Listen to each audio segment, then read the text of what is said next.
Hi, everyone.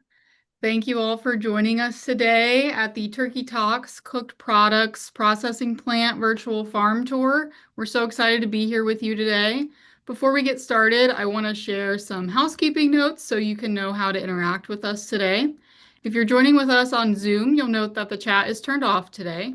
Please use the Q&A button at the bottom of your Zoom screen to ask us any questions throughout the trip. We'll try to answer as many as we can. If you're watching on YouTube, please note that the live chat is also turned off. You can go back to the Zoom link and join there to ask any questions. So please just sit back and enjoy the program. We would also like to take this time to thank the Ohio Poultry Association, Cooper Farms, and Shiftology Communications for making this virtual field trip possible. You'll be able to locate our previous virtual field trips as well as this one on virtualfarmtrips.com, and you can find those links and more information in the chat. So Ohio Poultry Association works with Ohio's egg, chicken, and turkey farmers, and today we are learning about how turkey meat is further processed into some of your favorite cooked products. My name is Paige Kelly, and I am the Environmental and Sustainability Manager with OPA, and I'm so excited to be here with you today and to feature Cooper Farms. Today, we're going to meet with Heather Cooper of Cooper Farms to learn more about the different areas of the turkey further processing plant. So let's meet with Heather and first learn about how raw product comes into the plant and is prepared for further processing.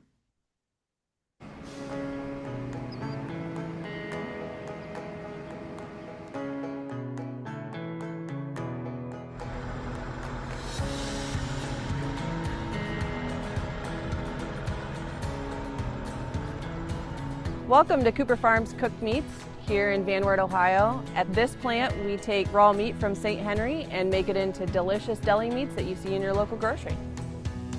The plant is divided into three main areas: raw side, ready to eat, and clean room slicing. Each of these areas has its own break room because food safety is our top priority. We've established a separation between the team members that work with raw meat and those that work with fully cooked meats. We produce private label products, which means each product is made according to our customer's recipe and packaged with our customer's label on it. Throughout the tour, we will see various methods of shaping, seasoning, cooking, and packaging. All of these methods are specific to the recipe and tailored to each customer's needs. Hi, my name is Mike Bovair, and I'm the second shift raw manager here at Van Wert Cooked Meats. And this is where our process starts. Here we receive raw meat from St. Henry, where we add various spices and ingredients to get it ready to cook. In the raw receiving area, we have 6 bays. Once the raw meat is weighed and checked in, it will go into one of our 4 raw coolers to hold until processing.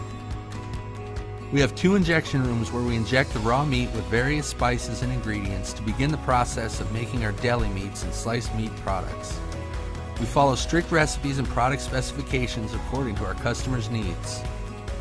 The ingredients are first made into a brine and chilled. Once chilled, the brine is injected directly into the raw meat. The exact amount of brine varies according to the product being made. Next, the product is weighed to ensure the proper amount of brine has been added. From here, the product is transferred by vacuum to a tumbler room. This is one of our 2 tumbler rooms where the meat is tumbled after the injection process, so it helps to extract the proteins from the meat to help the product bind together. We have 2 tumbler rooms with 4 tumblers in each room ranging from 7,000 to 10,000 pounds capacity. Once the tumbler is loaded, it will rotate under vacuum for a specific amount of time according to the product specifications. Once the tumbling process is finished, the product will be unloaded and transferred to one of our 3 work-in process coolers. In addition to injecting and tumbling, we also blend products to prepare them for stuffing. All our chicken products and a few of our turkey products are blended. Here the brine is made and chilled, like the injection process, and then added to the raw meat in the blender. The process is like tumbling, but not as much physical action is applied to the meat to extract the proteins. Once blended, the product is unloaded and moved to a work-in process cooler. Here you'll see different casings and containers used to form the product while it's being cooked. We call this stuffing, and we have 3 different ways to stuff products. First is the rapid pack machine. We have 3 rapid packed lines that stuff the raw meat into various shapes and sizes depending on the product. Plastic film is formed under vacuum, raw meat is dispensed into the pocket, and then it is sealed over. The sealed product will then be placed on a rack and sent to the holding cooler to wait to be cooked. We also stuff products using what we call a 4204 machine. We have 3 4204 lines that stuff the injected or blended products into a variety of casings. We use pre-spiced or fibrous casings and sometimes plastic casings to stuff the products. Once stuffed, the product will be placed onto a rack and sent to the holding cooler to wait to be cooked. Once cooked, the product will be sent to the other side of the plant to be packaged or further processed. Larger logs will be sent to slice lines at the other end of the plant to be sliced and packaged. The third way we stuff raw products is on the pan line. We currently have 4 pan lines in raw production. Raw meat is placed by hand into a pan. We may apply a topical spice or even bacon to the product. Once the pan has been filled, it will be placed on a rack for cooking. This is the holding cooler. The products in here have all been stuffed and are waiting to be placed in one of the ovens to be cooked. We also have a vacuum chamber in this cooler. An entire rack of product is loaded and placed under vacuum for several minutes. This will remove any air bubbles and will help the product hold together during the cooking process. We have 14 Alcar ovens that we use to cook our products. These are flow-through ovens, meaning the racks are loaded on the raw side, then removed from the opposite side, the cooked side, once the process is complete. Each oven can hold 8 racks of product. Once loaded, the oven is closed and the product will cook until it reaches an internal temperature of over 160 degrees. The ovens separate the raw side from the cooked side of the plant, and our team members are very careful to prevent cross-contamination. There are various controls for the ovens, and they are constantly monitored to ensure that when finished, our products are safe and ready to eat.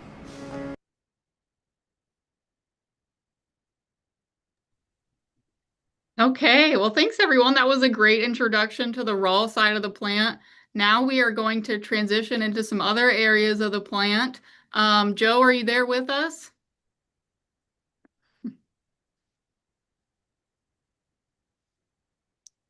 Getting set up here.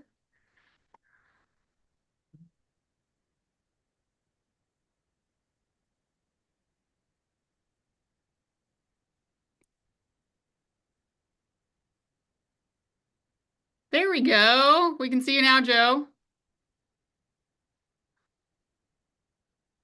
I don't know that we can hear you though.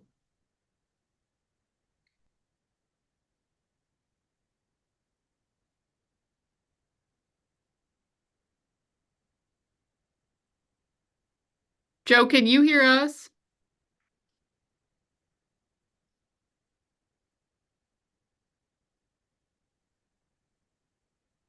Okay, we cannot hear you, Joe. So we're gonna get through our technical difficulties quickly. We're transitioning from some pre-recorded footage to some live footage so that we can show you of the vast majority of what's happening in the cooked meats facility today. Due to food safety, they like to keep things separate, so that's why we're kind of having a mid-transition here. We can see you again now, Joe. Can you hear us? Yeah. Okay, we still can't hear you.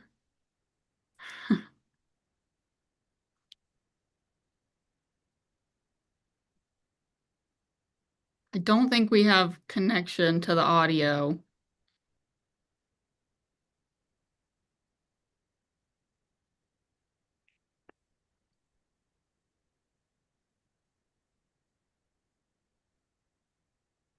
We'll let them get sorted out one more time. They got a lot going on there. They're wearing their full personal protective equipment in the plant, trying to deal with video and audio. So we'll get them hooked up here in a second.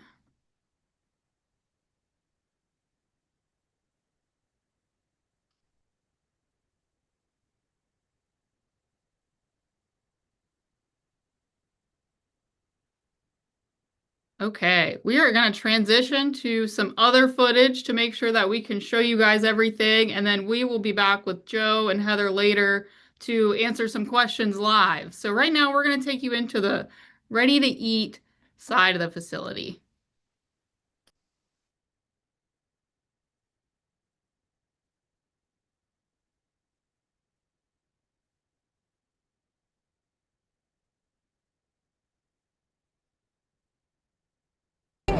we're going to take it to the blast cells to be chilled.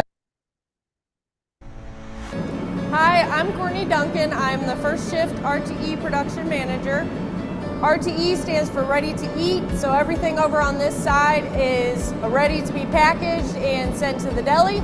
So back here, we are by the smokehouses where we're going to get the product from raw side after it's done cooking, and then we're going to take it to the blast cells to be chilled before we pack it. Once the product reaches over 160 degrees, it must be cooled down as quickly as possible. Our attendants move the racks from the ovens to a blast cell to chill for 6 to 8 hours through the application of cold air. We have one blast cell for each of our ovens with one extra for further processing needs, giving us a total of 15.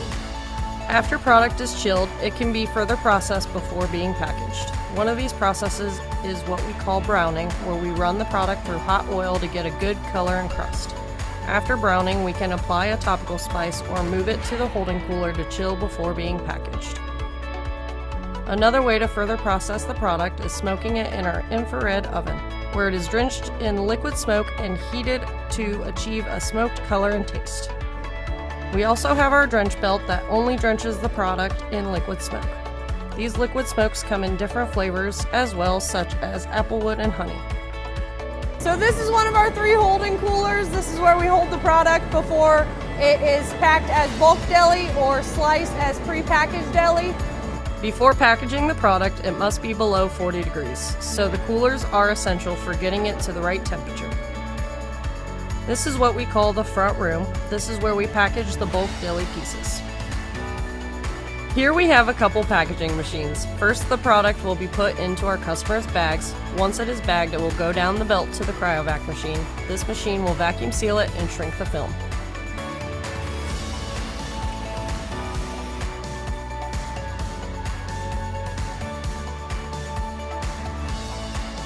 This is our surface pasteurizer, where all the product will be run through a hot water bath that stays at a minimum of 202 degrees.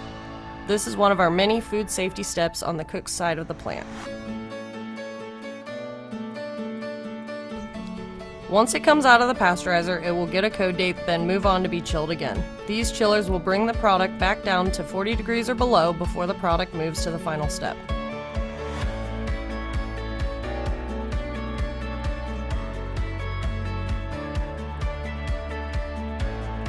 This is our stack-off area. All of this product will be going to the deli to be sliced for cold meat sandwiches.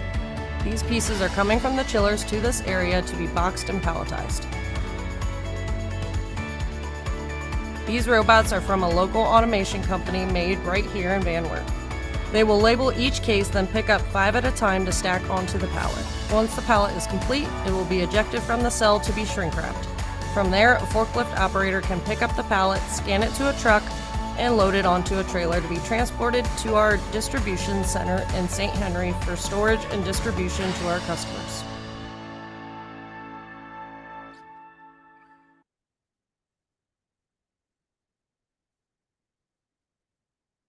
Slicing. This is the CRS staging area. They call it the ozone. Here we would take the product from the smokehouses or RTE further processing, depending on the product type, to produce pre-sliced deli products. We have 6 slicing lines, and each line is inside an enclosed room. The team members working in this area have to take additional food safety precautions as well as wear additional special clothing. Before the product enters the clean room, we scan the information to our tracking system to be used to produce a case label that will go on the box. Next, the logs are stripped out of the cooking casing and the product passes through the metal detector as it enters the room. Once the product is received in the room, it is hand-loaded into the slicing machine where it will be sliced to different thicknesses and weights according to the product specifications. We currently have 6 different slicing lines set up with 3 different styles of slicers among them. Within the different lines, we also have different packaging capabilities to accommodate various products and customer requests. The slice piles will exit the slicer and travel down the infeed belt to be picked up and placed in the formed pockets. Once the pockets are filled, the machine will advance the product through to stack off, as the film is automatically applied on the top to seal the pocket. As the product advances past the wall that separates the clean room from stack off, it will go through a series of automatic steps in stack off, such as codate and label application and different style of cutters depending on the product. As the package exits the machine, they will travel through another metal detector before being inspected by the team members at the end of the line. If the package passes inspection, they will be placed in the box for shipment. Otherwise, they are taken away to be reworked. The pallet will be picked up by a forklift operator to be wrapped, loaded, and sent to either Cooper Farms Distribution Center in St. Henry or a high-pressure pasteurization processor nearby. High-pressure pasteurization is an additional step we take to ensure the food safety of our sliced products.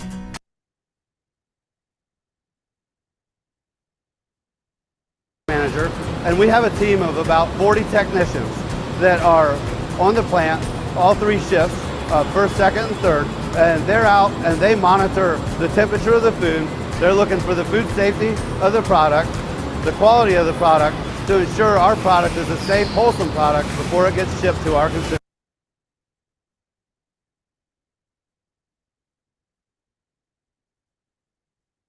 Development manager here at Cooper Farms Cooked Meats. The product development team works with our sales team as well as our customers to design products for their needs. We look at shape, color, flavor, and texture. We make small batches here in our pilot plant where we fine-tune the formulations, and then we work with production to make large-scale batches for the consumer.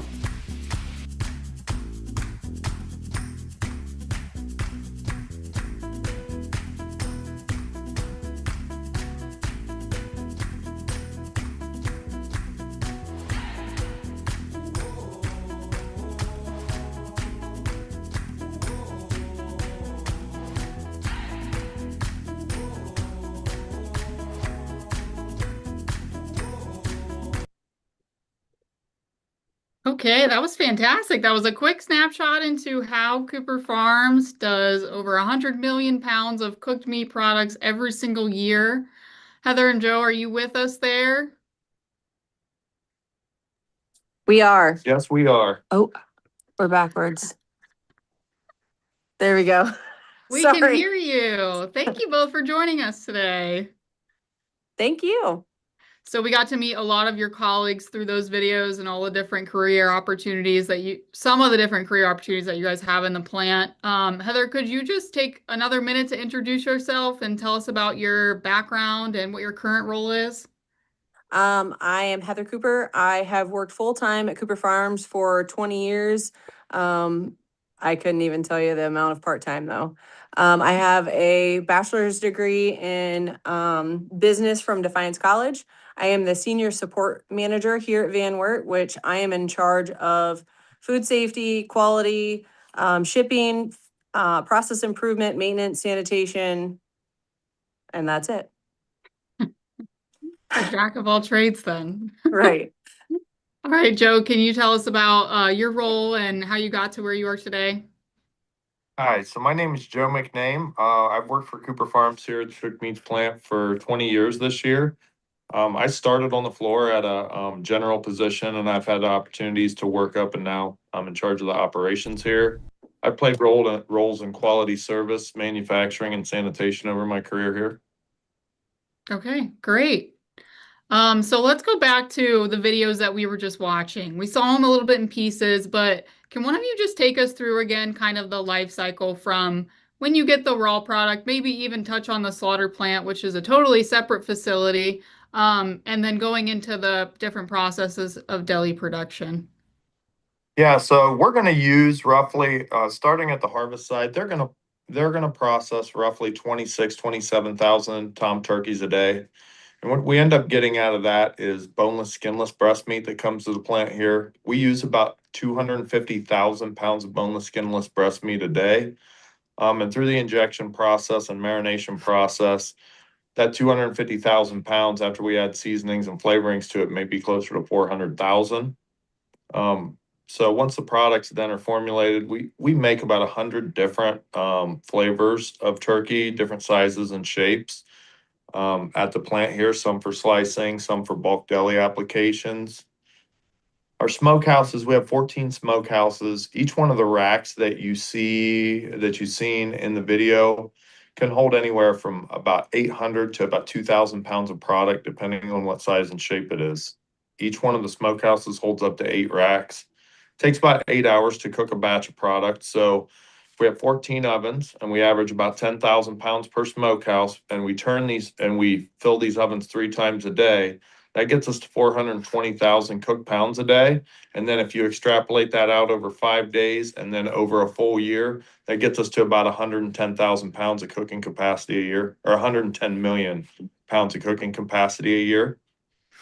So once we get that product, we have to keep that product under 40 degrees while it's on the raw side. Once it goes into the oven, then we're going to cook that to above 161 degrees to meet in a certain time or temperature to meet our HACCP program for food safety. And then once that product hits that benchmark, then it'll come out of the out of the smokehouses and onto the cook side of the plant, and that's where you kind of seen us out on the floor, Okay, But great. couldn't hear us. but couldn't hear us. We could hear all of that. That was fantastic. And a lot of numbers. So it sounds like you guys have things down to a science there, and a lot of different things can impact your production. What might be some of those things that would impact your production or those numbers? Because I'm sure they're fluctuating all the time. Is it seasonality because you guys are turkeys? We're getting a lot of questions about Thanksgiving right now. Anything else? So what happens at Thanksgiving doesn't necessarily affect us here, because at Thanksgiving time, people want whole birds. We do not produce whole birds here. So we are producing products like Trader Joe's and Costco's, Meijer, Taste of Inspiration, Kroger, Private Selection. We're in the deli section. So those deli rolls that you see at the deli where they slice those for a sandwich. Hi, my name's Nate Bennett. That's what we're producing here. So the Thanksgiving time period doesn't necessarily affect us, but winter does, just because people don't eat deli sandwiches as much in the wintertime. That's a, warm weather, unless it's for lunch for schools or whatever, work. Okay, great. That makes sense. And then we had a question in the Q&A from Kylie Bartold about, do you slaughter the turkeys in the same company or do you buy them from somewhere?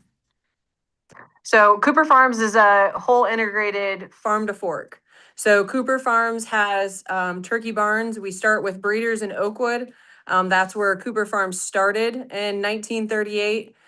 So the breeder divisions were the hens and the toms, and then they put, semen in the hens for the eggs, and the hatchery. It starts there, and then we have growing barns that are from Oakwood all the way down to Darke County, and all the way to Portland, Indiana, and probably in all Glaze County. So those tom birds is what we slaughter at the harvest plant. Those birds then go to St. Henry, to the harvest facility, to be slaughtered, to then it's just the breast meat that we get here to turn into deli meat for now.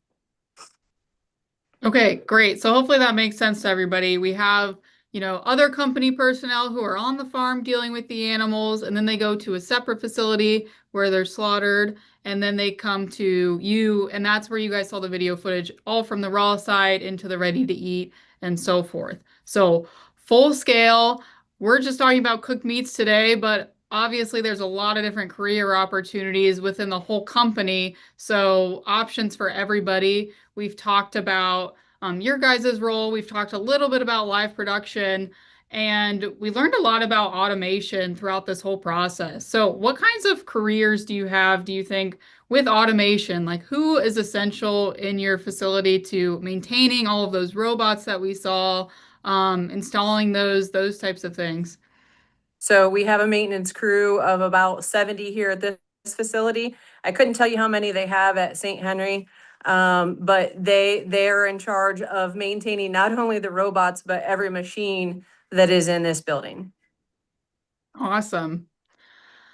We're getting some more questions through the Q&A. So Kylie Bartold also asked, how many turkeys are processed per day? And we already talked about that's a totally different plant, but at your guys' is in the cooked meats facility, you told me a little bit earlier, how much are you going through every day? How many pounds per day or per week are you going through in the cooked meats side?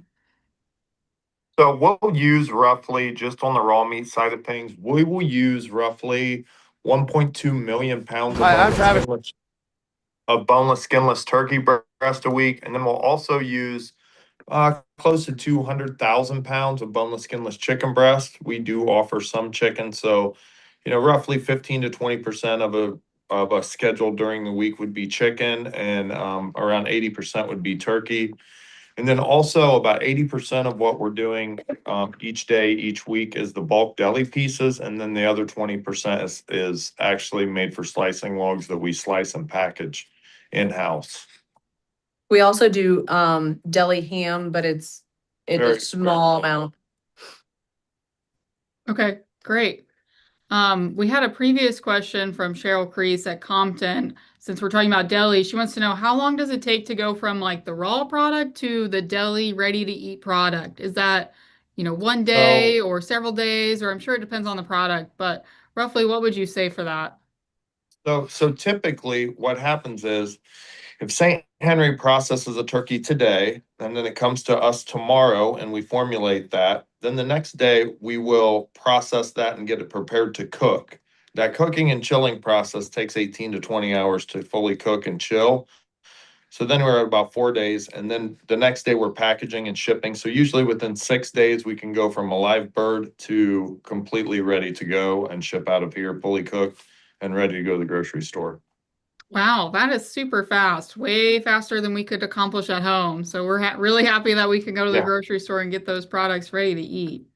And then also through our processes, and through a lot of science on how fast and how you cook and chill things, a lot of our products could get anywhere from 60 to 90 days shelf life. With our pasteurization steps and some of the things we do, we get 60 to 90 days refrigerated and before the package is opened on a shelf life for a fully cooked product.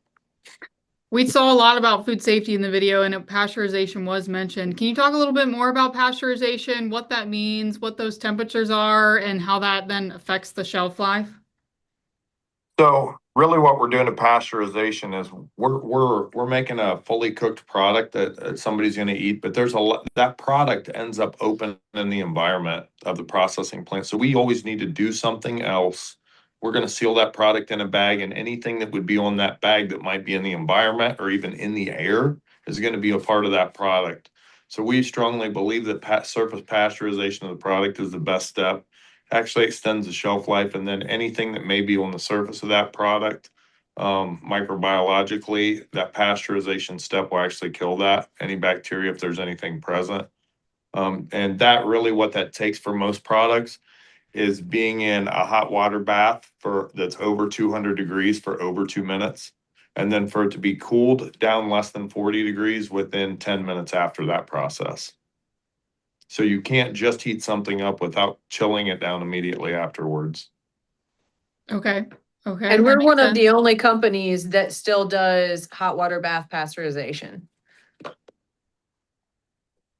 Very cool. Why do you think that is? It's a cost. So it costs several cents a pound to do that. Some folks have chosen to do things like add antimicrobials to the formulations of the product. And we believe in keeping the cleanest label that we possibly can. Less ingredients is more. Mechanical things like surface pasteurization, we believe are what sets us aside from everybody else. Okay. And the log reduction on listeria and any other bacteria that could be, I mean, it's worth the cost because, we've never had to deal with what Boar's Head had to deal with this summer. Yeah, it's really awesome at Cooper Farms that you guys are taking the extra steps to make sure that your product is safe for consumers, and I'm sure your families as well. That seems to be a top priority for you guys. Yes, ma'am. Number one. So Amy from Eaton High School, similar topic. She wants to know if and how is harmful bacteria tested for when you're producing these products or after you're producing these products, and is that regulated by anybody like USDA maybe? So the USDA does have regulations on that. We actually go above and beyond the regulations the USDA provides. We do about 500-ish a week samples. So we do both environmental samples, and we also test equipment several times a day to make sure that our operational sanitations, which is while you're running a machine, we have to keep it clean and sanitary, even if it's making a mess cutting something or packing something. We have to clean that up and sanitize throughout that shift. So we do all of that to ensure that we are searching out for. If you go to any Listeria trainings, they say bacteria, Listeria, it's all present. You just have to find it. So we are constantly searching for so that we can make corrective actions to make sure that our customers are safe. Okay, and do you guys have some labs on your in your facility that is doing this testing internally, or is it sent out? So we do ATP, which is all it does all particles internally, but we send out samples to Columbus for them to do Listeria, shelf life studies, and any other bacteria that you would have to grow out. Okay, okay. So you work with partners that are helping you do this, and then you're doing some things in the plant to take these extra steps. Yes, ma'am. Going backwards a little bit, going outside of food safety, we did have a question from Heather Loop in the Q&A about how you're forming some of that raw meat into the casing when it's cooked. Is it cooked inside of casing? Is it plastic casing? Is it natural casing? And how do you get the certain shapes that you're looking for? So really, there's clips on the end of those casings, and it's a tubular casing. We do use some plastic, some fibrous, some all natural. It's all just what the customer requests for size and shape. Yeah. And I'm assuming if it's plastic, that's typically removed by either you guys before you send it out or the consumer before they eat that product, correct? Yep, in most cases, we do have some customers coming on board that want to slice their own logs. They'd like for us to formulate them, cook them, and chill them, and send them to them to do their own next level further processing with them. But for the most part, we're taking all the casings off and handling all that ourselves. Okay. I don't know if either of you know this, but we have a question about what is the difference between the best by date and the used by date? Or do you have control over like the types of packaging that you guys produce, or is that all your customers that are dictating, what is going on the package of that product? Best Buy and used by is the same thing. After that date, it's expired. You shouldn't be using it. The packages are all dictated by our customers. Now there are some that we have that are Cooper labels, and our R&D department would go through to take it to customers and to grocery stores to make sure that this is what the customers want. And sometimes it's dictated by the customers. Flavors are dictated by the customers. There's ebbs and flows in all of that. Right now people want buffalo and they want sriracha and they want peri peri and what's that? Blueberry. Cherry, Yeah, like, you name it. so depending on people's taste buds, which change, right? All of that is dictated. Sometimes, we've gotten the organic and the low sodium and all of that because the customers want it. Okay, so I'm sure there's a lot of food science behind that, trying to formulate different products. We saw a little bit of the kind of research and development or product development side, but I'm sure that's a whole career in itself right there, is trying to develop these recipes and then also making them, suitable for your size plant and getting those through the lines. And to Um, make them efficiently. yes. going back a little bit, I think this question's for Joe, but Natalie had a question about um, you maybe had mentioned that you have about 250,000 pounds of raw product, but you get about 400,000 pounds of cooked product. Does that sound about right? I don't remember those numbers. But something along the lines that your product capacity is increasing after cooking. Is that because of fillers or is that just different ingredients as to why that number is increasing? So, good question. Any deli meats that you're going to get that texture that's different than slicing a Thanksgiving turkey, you're going to be adding some things to it. So we're going to be making a simple brine. Most deli turkey items are going to have water, salt, sugar, or really basic ingredients. And then from there, maybe we need things that we're adding pepper or honey or any other flavoring, something that differentiates us to actually season that internally. And then what happens is we'll retain some of that moisture. So if we take, just to make things simple, if we would take 100 pounds of turkey breast and make 20 pounds of brine that's mostly water, salt, sugar, and inject that into that turkey breast, then once we put that in the oven, we may end up with 100 pounds of turkey breast again. So what we put in there basically cooks out, and what remains is the flavor, if that helps understand what happens. Yes, I think that's a lot. So a Yep. lot of it's just flavor enhancements and getting those Yep. different kinds of products that you mentioned earlier based on what the customer wants. Correct. And And really just to influence the texture of that also, that salt and the sugars and the tumbling process is what makes it so when you cut that turkey breast, that's a deli piece, it stays in a slice versus kind of falling apart like your Thanksgiving turkey will. sure, yeah, that makes sense. I think we can all relate to a nice deli turkey sandwich, especially in the summer with some extra condiments on there. Um, We talked a lot about food safety on your guys' end and like pushing out a final product and how you make sure that's safe before it goes to the grocery store. But how do you ensure that the product that you're getting in, probably from the raw side of the plant or maybe even the slaughter plant, um, is healthy and if those birds have been sick? I know that's probably before it gets to you. But do you have any advice for Kylie in the chat about, what you're doing before you're making the product? So that's the good thing about it all being from Cooper Farms. So we have veterinarian services that are in Fort Recovery. They go and check on the health and the well-being of all of the animals that we have under our care.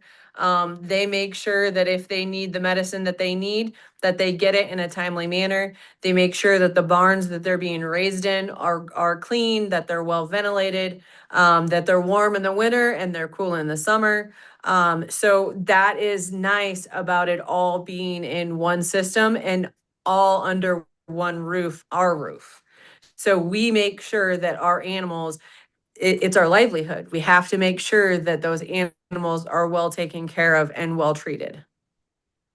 Did I answer that question? Yes, I think that was great. So you have a lot of control over all these processes to ensure that all the animals are safe, happy, and healthy, and all the product is safe and reliable for consumers to eat. Correct. I don't see any more questions in the Q&A, so if anybody has any questions, please submit those as we're kind of wrapping up here. One question that we received ahead of time from Heather Moran from Boardman High School was about the highly pathogenic avian influenza and how Ohio turkey farmers were impacted by that and how they've recovered. And I know you guys aren't dealing with the turkeys themselves, but from your standpoint, did that impact the plant at all, or maybe the products that you were receiving? So the avian influenza, really, the impact it just had on us is that we just had a shortage of the turkey breast that we needed. We were blessed that it came during a naturally slow time of the year for us last year when we had our maximum impacts of that. Um, the repopulation process took quite a long time for the farms and the growers to get straightened out. And we were really just blessed here that we did not miss opportunities where we needed turkey and weren't and did not have them. So That's great. So it was just a little bit of a slower time for you, but I'm sure on the live end they were much more impacted, um, on the farm. Correct. Okay, well, I'm not seeing any more questions. So the last thing I will kind of ask is what advice you would have to any students who might be looking into any types of careers that are relevant to further meat processing, like food science or food safety or quality assurance. What advice would you have for them looking to get involved in those types of careers? There's no one route. So I went to college, I got a degree, Joe did not. He worked and did all of it from all of the jobs here and learned everything. We've both done that. So you can do a lot of things in this industry either way. It's not a one route. I mean, yeah, if you want to be a veterinarian, yes, obviously. But it doesn't take that. There are so many opportunities from nursing to truck drivers to people out on the floor to maintenance to food safety, quality. I mean, we could keep going on the jobs, the mill operators and handling the live animals on both turkeys and hogs. There are so many opportunities and there are so many paths to get to any way that you want to. It just takes hard work. Anyway, it's all hard work. I would just say take the courage, take the chance to see what you think you might like. Don't be afraid, take opportunities and go for whatever you're gonna go for. Don't think, just go. I think that's great advice, but it sounds like there's career opportunities for all people of all different ages, all different backgrounds, no degrees, and then I'm sure there are opportunities to get in at an entry level and then maybe train up to different areas or maybe higher level positions as well. Correct. We did get three more questions, so we'll kind of wrap up with just those and then we'll call it a day. But Jenny wants to know if the amount of meat that you sell or maybe make every year increases year over year, or if you're staying steady with your turkey production. It depends on the market. So it depends on customers' needs. It depends on customer wants. It depends on politics in America and throughout the world. So normally, yes, we have. When COVID hit, it went down, but then it came back up. We've had high path AI since 2015-ish, coming in and out of the United States. So all of those things affect the market. People's tastes change. They say that, butter's good and butter's not good and pop's bad and now it's good. So all of those things weigh in. Year after year, traditionally, yes, it's gotten more, but we have had some lower years throughout the years. Okay, great. So you're just having to constantly adjust. Next question is, can you comment on what the metal detectors were for? Maybe shown in the videos, I think. So we have a lot of machines here that stuff and cook and make pockets for the rapid packs, that pack the product that goes through, and they're all stainless steel. So machines break, welds break, and we want to make sure that the end product that goes to the customer is without anything. And that's just to ensure that the customers have good quality product. Great. Last one before we wrap up. How long is a typical shift at the plant? I'm sure this varies, but maybe for some of the employees, what does the shift schedule look like? So we work two production shifts, 8 hours, and then and it stretches a little over 8 hours with breaks, and then sanitation is a whole shift of cleaning at night, which is roughly 7 to 8 hours. So we're basically all the equipment that you've seen on the floor. We're basically taking that all the way down to pieces and parts, cleaning every piece and part of it, and then putting it back together every single day. It would be like it would be like you coming home at the end of the night, taking your motor out of your car, taking it apart, cleaning it, and then in the morning putting it back together before you drive it to work. Sometimes That'd be the a car lot of doesn't work. work. Sometimes the car doesn't want to drive after you power wash, take the motor out, take it apart and power wash. But that's Yes. the right thing to do. But as consumers, we appreciate all of the steps that you guys are taking in the plant to make sure that we get a safe, quality product at the store that we can enjoy for our families all year round. I want to thank both of you for being with us today, for dealing with the technical difficulties. We really appreciate both your expertise and your time today. So thank you again. We really appreciate it. We also want to thank Ohio Poultry Association, all of Cooper Farms, and Shiftology Communications for just making this tour happen today. And lastly, we do want to plug that we have another upcoming virtual field trip on December 11th at 1 p.m., which is going to be about egg processing. So flipping the script over to eggs instead of turkey. And you can find more information at virtualfarmtrips.com. So thanks, everybody. Thank you. Thanks.